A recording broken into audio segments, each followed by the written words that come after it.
Evening, everybody. We're going to be in chapters 20 and 21 tonight. Book of Joshua. Joshua chapters 20 and 21.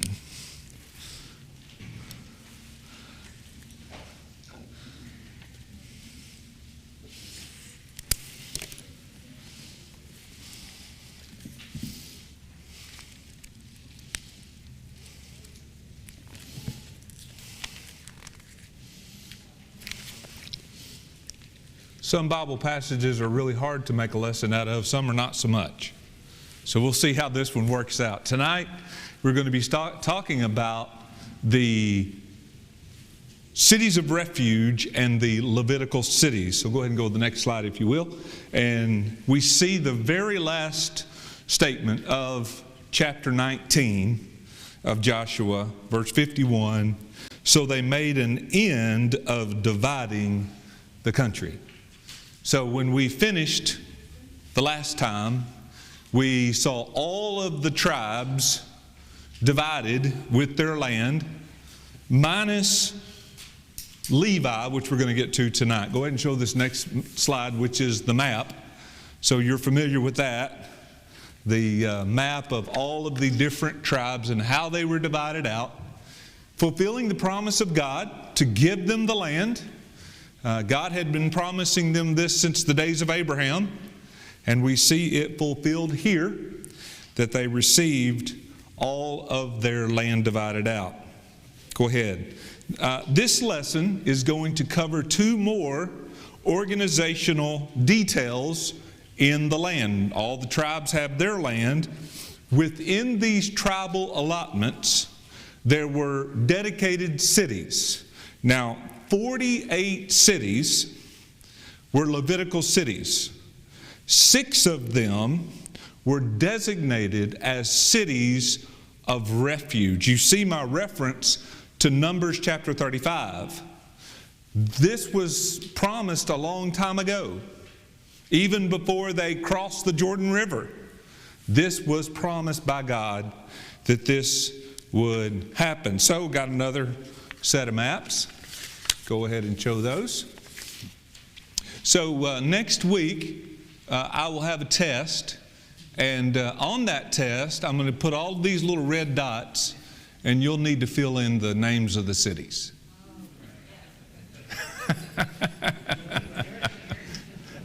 And you'll know what it's like to go to seminary.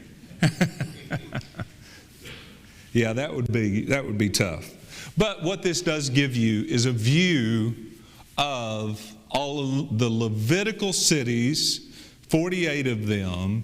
6 of them were cities of refuge. And so you see the ones starred over here. They also appear in this one. For example, you can see Hebron over next to the Dead Sea. It's on this map, but we have it highlighted over here as a city of refuge. Seemingly, all of these cities existed. It wasn't like they had to go in and build them. They already existed. Of course, God had told them, you're going to inherit cities that you have not built. And so this is the fulfillment of that in all of these particular cities. Okay, so let's start with the cities of refuge, chapter 20, and we'll read some first 6 verses, chapter 20.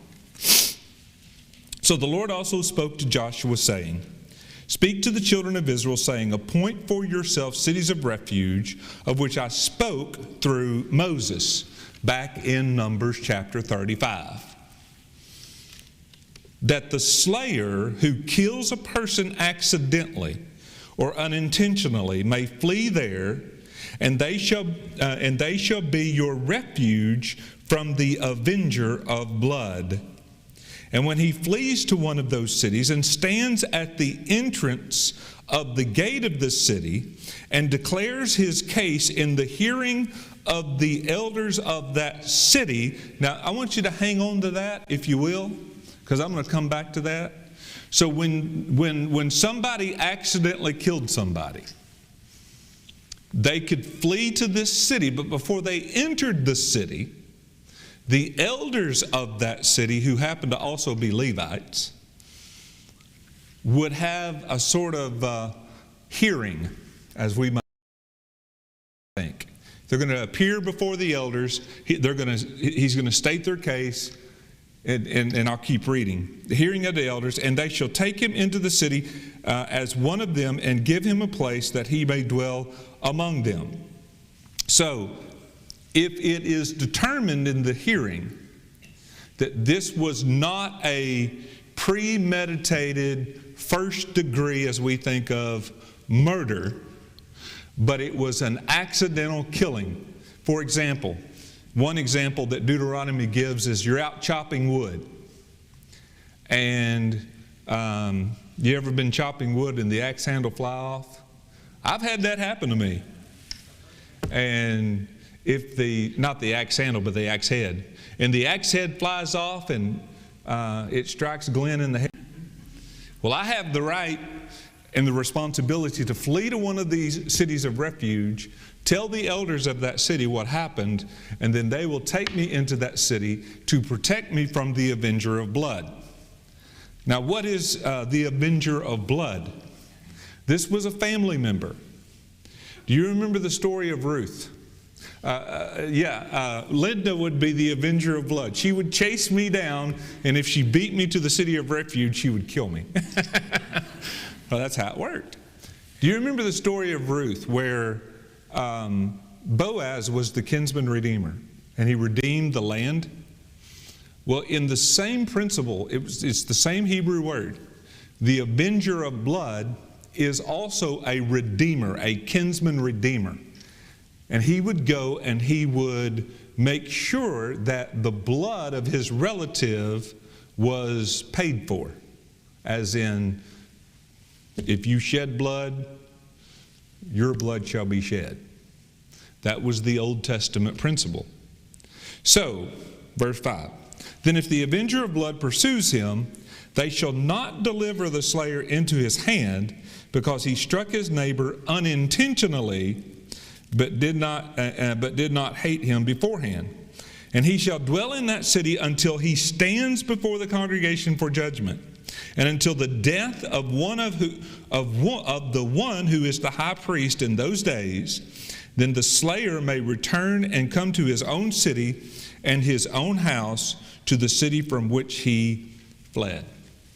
Cities of refuge. That's what they were all about. There were 6 of them. Of the 48 cities for the Levites, 6 of those were to be cities of refuge. So you see on my slide here, this goes all the way back one, please. This goes all the way back to Exodus 21. It is repeated in Numbers 35. Moses went ahead and established 3 of those cities on the east side of the Jordan River in Deuteronomy chapter 4. Moses repeated the instructions for those who would cross the Jordan River to make sure that they established those cities of refuge in Deuteronomy chapter 19. And then here in chapter 20, if I kept reading, which I won't, verses 7 through 9 tell you what those 6 cities are. What was surprising to me in preparing this was how often this is mentioned in the Scriptures. So it is, God says, Moses, make sure this is done. And then God reminded Moses in Numbers 35, who told the people. And then Moses established 3 of those cities in Deuteronomy chapter 4. And then he reminded the people, when you cross the Jordan River, make sure that you establish those 3 other cities. It was a big deal. It was important. Now you can, I copied this down because I thought this was a good, succinct description of what the cities of refuge were for. So the Mosaic law stated that if anyone who committed a murder was to be put to death, if you killed somebody, you will be killed. But for unintentional deaths, God set aside these cities to which the murderer could flee for refuge. He would be safe from the Avenger of Blood, the family member charged with avenging the victim's death, and that's actually commanded. That is required of the nation of Israel until the case could go to trial. The congregation would judge to find if the attacker had acted unintentionally. If he did, he would return to the city of refuge and live there safely until the death of the high priest who was in office at the same time of the trial. At which point, after the death of the high priest, he could return to his property. If the attacker left the city of refuge before the death of the high priest, however, the avenger would have the right to kill him. New American Commentary. So, that's what that's all about. This was a way, under the law, that a society would police itself. This is how it was supposed to happen. Now, it went both ways. So, if somebody committed murder, they were to be killed, executed. But if somebody killed somebody unintentionally, they had the city of refuge. So, if you defended yourself, as in somebody tried to attack you, and you defended yourself, that's not murder. And you would have to flee to the city of refuge until all the situation was cleared up. All right, we'll have more to say about that. What can we learn from the establishment of these cities? Number one, the value that God places on human life. Now, we live in a world today where human life is not much more than trash to be thrown out at the end of the day. We just got on our cell phones pictures of our grandbaby. She will be, I don't know how they figure that, but she will be 4 months old in July. My daughter will be 4 months pregnant in July, so the baby's 4 months old. By the time she's born, she's almost a year old. It's the way I got it figured. The details of that child. Now, the ultrasounds are pretty incredible. I mean, she's got my nose. Lori doesn't believe me, but I think I can see the eyelashes. Lori says, that baby ain't got eyelashes. But I think she does. But I'm just thinking, who can look at that and say, that's not alive?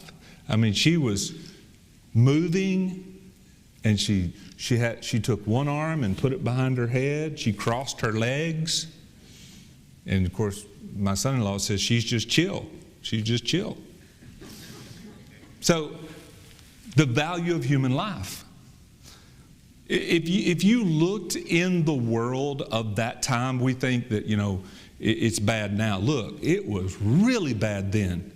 They had tribal wars all the time. They would annihilate complete cities. They would sacrifice their babies to false gods, to idols. So the thing that God wanted to establish in the nation of Israel is that you don't kill people. You don't take life.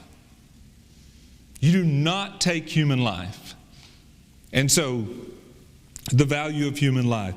Genesis 9:6, this is right after Noah and his family get off the ark. Whoever sheds man's blood, by man his blood shall be shed, for in the image of God he made man.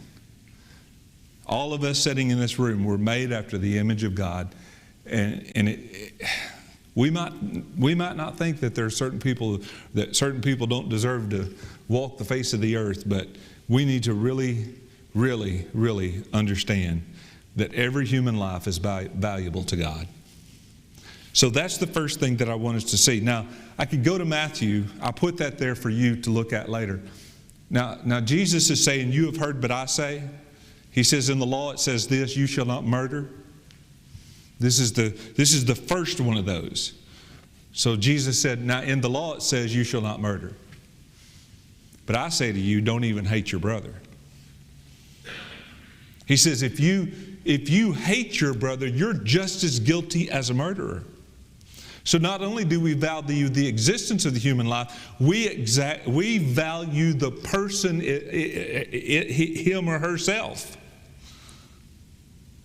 So Jesus even raised this to a greater level, that human life is so valuable that we don't even have the right to hate somebody or to call them names.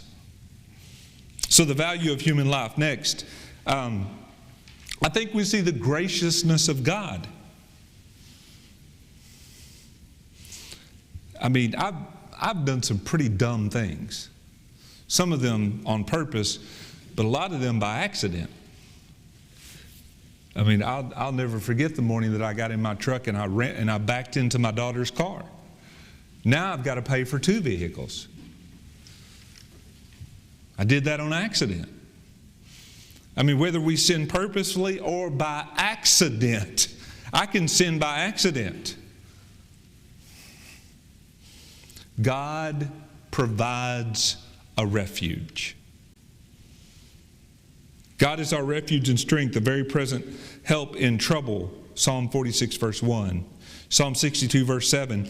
In God is my salvation and my glory. The rock of my strength and my refuge is in God. Even in times of accidents, accidental sins, we have a help from the Lord. Some see these cities of refuge as a representation of Christ as our refuge for salvation. I'm going to read this passage. I'm going to put my marker at Joshua. Let's go to Hebrews chapter 6. Let's read this passage, because I think that this passage is built upon the principle of fleeing to the cities of refuge. Hebrews chapter 6 and verse 17. Thus God, determining to show more abundantly to the heirs of promise His immutability of His counsel, confirmed it by an oath, that by 2 immutable things, that He is God and He cannot lie. I added that. But that's the 2 immutable things. It is impossible for God to lie. We might have stronger consolation. That's comfort. That's encouragement. That's strength. Who have fled for refuge. That's why I think that this is built upon the cities of refuge. We know, having studied Hebrews often, that Hebrews is built upon many metaphors and representations and comparisons to the Old Testament. So this very likely is built upon the fleeing to the cities of refuge. So we who have fled for refuge to lay hold of the hope set before us, this hope we have as an anchor of the soul, both sure and steadfast, and which enters the presence behind the veil, where the forerunner has entered for us, even Jesus, having become, hang on to this, high priest forever, according to the order of Melchizedek. Now, hold your place in Hebrews, turn back to Joshua, and let me read verse 6 again. And he shall dwell in that city until he stands before the congregation for judgment, and until the death of the one who is the high priest in those days. Then the slayer may return and come out of his own city and his own house to the city from which he fled. I think there is a safe comparison to say that as in the death of our high priest, Jesus Christ. So those who fled for refuge were released when the high priest that they served under also died. So I write, it is not until the death of the one who was the high priest in those days, verse 6 of chapter 20, that the person is fully redeemed for his sin of killing another. Whereas the cities of refuge only provided a temporary safety under the law, Christ provides eternal salvation to all who believe. And you can look at Hebrews chapter 5, verses 9 and 10 and see that as well. I think we can see a comparison of the refuge that we have in Christ. By His own death, He delivered us and gave us eternal salvation. All right, good time for a comment or a question as we shift to the Levitical cities. Yes, Mike. What would happen if you went to one of these cities and... Whoo, I can't hear. Stand up and say it. What happens if you go to one of these cities and you plead your case and they don't agree that you're worthy of staying? Good question. It is said, I can't remember if it's Numbers or Deuteronomy, either in Numbers 35 or Deuteronomy chapter, that Deuteronomy chapter. It is told, God says through Moses, if it is determined that it is premeditated murder, you are to kill him. He is to face execution. So they would execute. Yes. It was their responsibility that he be executed. Now, here's another thing that I want you to understand that I think is important. And when we get to the Levitical cities, I'll say this some more. These were Levites who were the keepers of the tabernacle, who were responsible for keeping I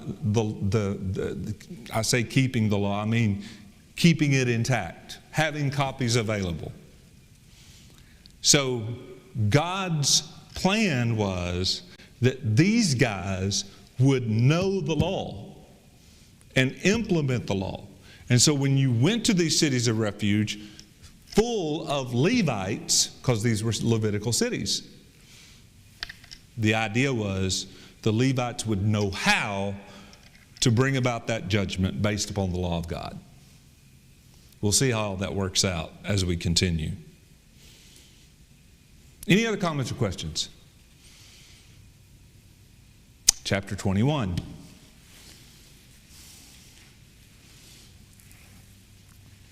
Levitical cities, verses 1 through 3. 21:1. Then the heads of the fathers' houses of the Levites came near to Eleazar the priest, to Joshua the son of Nun, and to the heads of the fathers' houses of the tribe of the children of Israel. And they spoke to them at Shiloh, that's where the tabernacle is, in the land of Canaan, saying, the Lord commanded through Moses to give us cities to dwell in, with their common lands. King James says suburbs. I'm going to explain that. With their common lands for our livestock. So the children of Israel gave to the Levites from their inheritance at the commandment of the Lord these cities and their common lands. And I'm not going to read all those. I'll explain them. I'll give you some charts later. But starting at verse 4, we start naming all these 48 cities. All right, so the Lord had already established this. Numbers chapter 35. He said the Levites get cities. Jacob, way back in Genesis, said that Simeon and Levi would be scattered. Two different reasons. Simeon was scattered because of her weakness. Levi was scattered because she received her allotment in cities throughout the entire nation of Israel. I think there's a reason why. We'll keep going. So, Joshua chapter 14 and verse 4, and many other times through the allotments, it says, and they gave no part to the Levites in the land except cities to dwell in, with the common lands for their livestock and their property. Next slide, please. This is a diagram of something of what that would look like. So you read the Numbers 35, they would take, there was the city, it had walls around it. You would take 1,000 cubits out, 1,800 feet, all the way around the city. If you include the corners, it becomes 2,000 feet. And all of that land, not feet, cubits. It would take all that land, and all that's common grazing ground. That's where the sheep would stay. That's where your oxen and your goats and your sheep would graze. And that's how it was to be laid out for these given Levites. Next slide. Here are your charts. There will be a test. But I gave you these charts. Hopefully they're readable. There are actually 4 divisions. So on this chart, we have 13 cities in Judah and Benjamin that were given to the direct descendants of Aaron, which were the Kohathites who were in the high priestly order. 13 cities. And there's your verse references. Then we had the rest of the family of the Kohathites who received their cities in Ephraim, Dan, and Manasseh. 10 cities. Next one, please. As we continue, there's 3 different branches of the tribe of Levi. There are the Kohathites. There are the Gershonites. They received 13 cities in Manasseh, Issachar, Asher, and Naphtali. Then we have the Merarites, 12 cities in the tribes of Zebulun, Reuben, East, and Gad, who is also in the east. Manasseh also up there in the east. So there is your chart, and tells you how this chapter continues to be laid out. What in the world can you learn from that? Next slide, we'll try. Well, the Kohathites, the Gershonites, and the Merarites, 3 branches of Aaron. No, back up. 3 branches of Levi, of which Moses and Aaron were Kohathites. And they were in the branch that was the branch of the high priest. They all had different responsibilities when it came to the tabernacle. So some of them, the Kohathites, were responsible for the holy place. Holy of Holies. The Ark of the Covenant, all of the things that relates to all of that. They were to be very careful about it. The high priest was the one who was supposed to cover the Ark of the Covenant. They were supposed to carry it. They couldn't look upon it. And so it was some very important stuff. And then the Gershonites had a certain portion of the tabernacle that they were to take care of. The Merarites had another portion. You can read all about that in Numbers chapter 4. Seemingly, they worked on somewhat of a rotating basis. I'm a little unclear how that worked, but it seems that they worked on some kind of rotating basis. When they weren't on call, they were in these cities. When they weren't working at the tabernacle in Shiloh, then they would live within these Levitical cities. Well, what did they do there? They sat in their lounge chair by the pool. No, they worked. Teaching the law, ruling in matters that pertain to the law. Who made the, quote, interpretation and gave the sentence or the declaration from the law. The Levites did this. These cities were to serve as local places for all the people to in Israel to come, learn about God, learn what He expects of them, and to worship.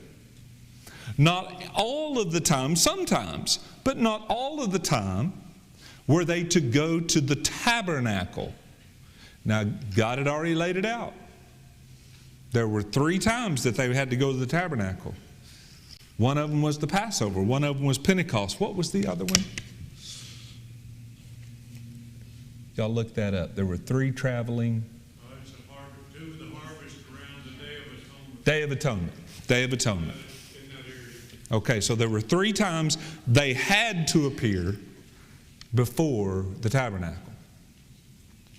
These Levitical cities would serve in the meantime. But here's the sad truth. Next slide. All right, so there's a lot of writing here. These cities were allocated to the Levites by anticipation. What does that mean? Before it actually happened. Before it actually happened.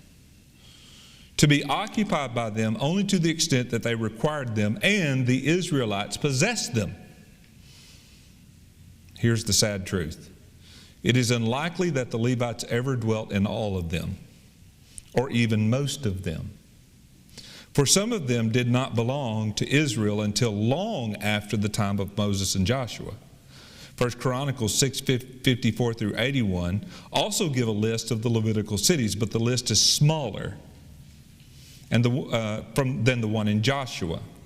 And there are changes in names, perhaps because there was a change into a new city due to the unsuitability of the old one, or because some of the older ones were no longer in use. And then Levitical cities mentioned in Jewish history after the time of Joshua were, and you see the list there. That comes from the New American Commentary as well. Next slide. I'm going to tell you a story. It comes from the book of Judges. Judges chapter 17 and 18. So we open up Judges chapter 17, and we hear about this man named Micah. And this man named Micah stole his mama's idols. And then he gave them back.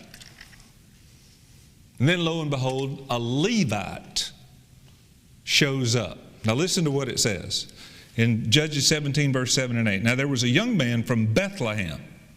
This is happening in Ephraim. There was a young man from Bethlehem of Judah, of the family of Judah, and he was a Levite. That means he was one of those Levites who was to be living in one of those Levitical cities. That's what it means. And was staying there. The man departed from the city of Bethlehem in Judah to stay wherever he could find a place. What does that say? Disregarding the law. There's no Levitical cities. Now, this is the end of the book of Judges. So 300 years later, there's no Levitical cities. Then he came to the mountains of Ephraim, to the house of Micah, as he journeyed. So he comes to Micah. Micah says, I got a deal. I want you to be my priest. Now, there's a whole lot of wrongs there. One, Micah doesn't get the right to appoint his own personal priest. And he certainly doesn't get the right to appoint his own personal priest for his own idols. Fast forward. In the meantime, the tribe of Dan, I told you about this earlier, didn't like where they were living. They didn't really like the land that God gave them. And so they moved north. Whoever would move north doesn't understand another story. So they moved north. And this is the recording of that. So as they are moving north, they stop in Ephraim at Micah's house. There's 600 of them. And they steal the idols and his personal priest. Actually, they tell the man and says, look, would you like to be a priest of one family or an entire tribe? The pay's better if you go with the entire tribe. So he took the entire tribe route. Went with Dan up north, where they named one city, which was Laish, Dan. And we'll read the end of chapter 18. Then the children of Dan set up for themselves the carved image. And this Levite's name was Jonathan. And Jonathan, the son of Gershon, the son of Manasseh, and his sons were priests to the tribe of Dan until the day of the captivity of the land. Dan was idolatrous all the way to, I guess, Assyrian captivity. So they set up for themselves Micah's carved image, which he made all the time. And oh, by the way, the house of God was in Shiloh. Just in case you forgot. Now, what happened? The Israelites forgot to set up Levitical cities. So we have a wandering Levite looking for a place to stay, stumbles upon a man who has an idol, decides to take up residency with him, probably because he didn't have a way of making a living. No excuse, but an explanation. Then he gets caught up with the tribe of Dan, becomes an entire priesthood of idolatry. All because the nation of Israel forgot to set up Levitical cities. Just a little bit has long arms. Yep, Glenn. So Dan was idolatrous long before Jeroboam set up an idol. Yes. Oh, yeah. Rehoboam. Oh, yeah. Oh, yeah, absolutely. Well, what can we learn here? First of all, we can learn the support of the Levites.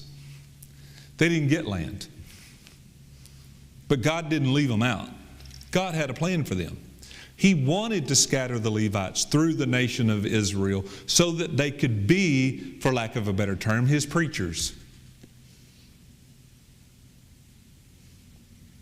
Not to make this a apples to apples comparison here, but these little Levitical cities served like local churches.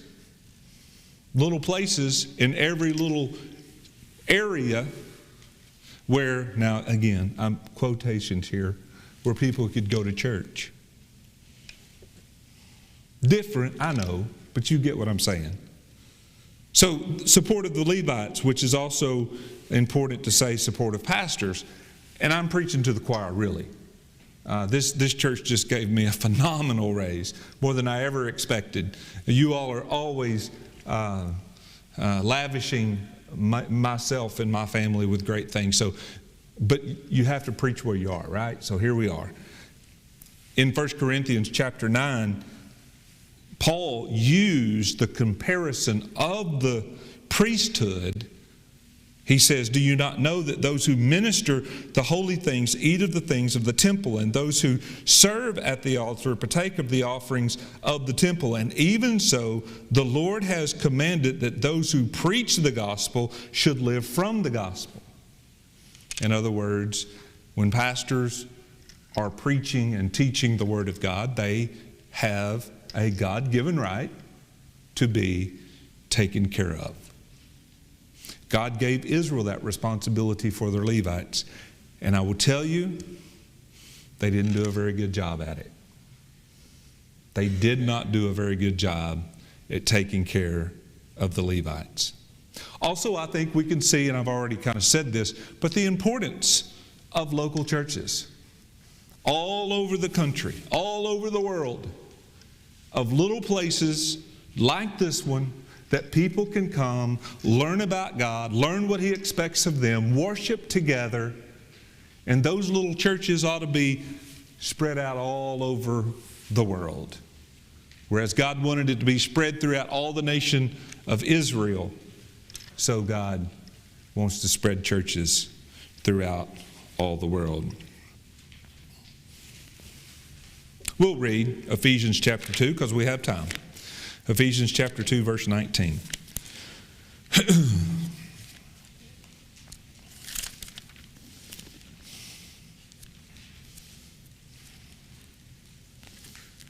I'll get there eventually. Ephesians 2, verse 19. Now therefore you are no longer strangers and foreigners, but fellow citizens with the saints and members of the household of God, having been built on the foundation of the apostles and prophets, Jesus himself being the chief cornerstone, description of the church, in whom the whole building, being fit together, grows up into a holy temple. Now they were in the tabernacle days, but it became a temple. A holy temple in the Lord, in whom you also are being built together for a dwelling place of God in the Spirit. Comments or questions? Any comments? Any questions?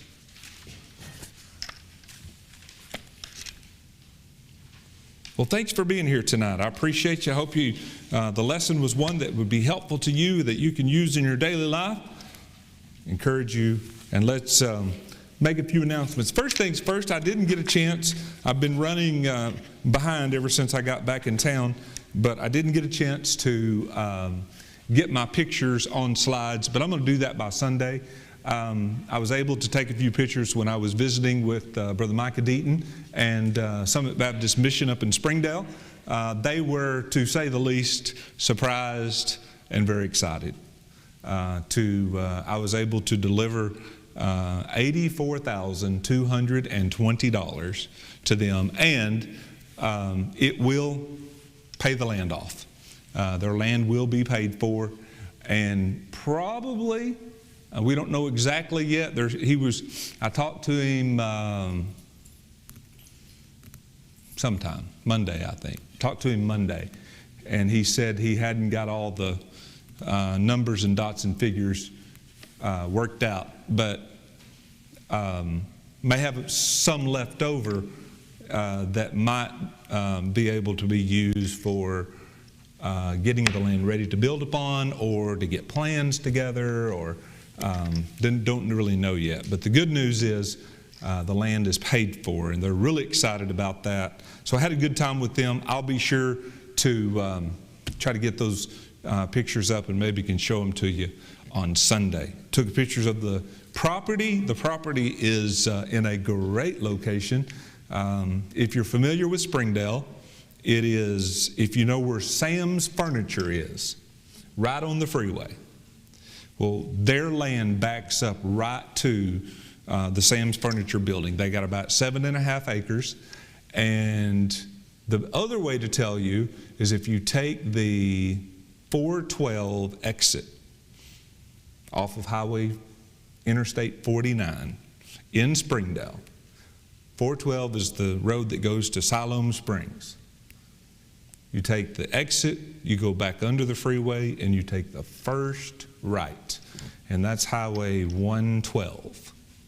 And the freeway is here, and their land is here. You can't really see it because the big Sam's Furniture building is right here, but it's just off the freeway. So they've got a great location. So pray about that. I think that very soon we'll be hearing about them starting a building project. They had about 50 folks there, a lot of little kids, had a bunch of little kids running around. So good work going on up there. Other announcements is for Saturday, February the 5th, there is a men and boys devotional and breakfast here at the church at 7 a.m. 7 a.m., men and boys breakfast here at the church, Fellowship Hall, February the 5th. Put that on your calendar. Mission Committee has a meeting on February the 6th, Sunday at 8:45. On that same Sunday at 5 o'clock that evening, we're going to have a Singspiration service. If you would like to play or sing in that service, talk to Brother Doug about that, and he's putting that together presently. Having good Wednesday night meals. Look for your sign up. If you would just like to call the church and sign up, that works as well. And so come and fellowship with us on Wednesday night at 5:30. Any other announcements? Prayer request. And it's my point to say goodbye to our online audience and thank you all for being here tonight. If you have a prayer concern, send it our way and we'll be happy to add it to our prayer request list and be praying along with you about that. So I would like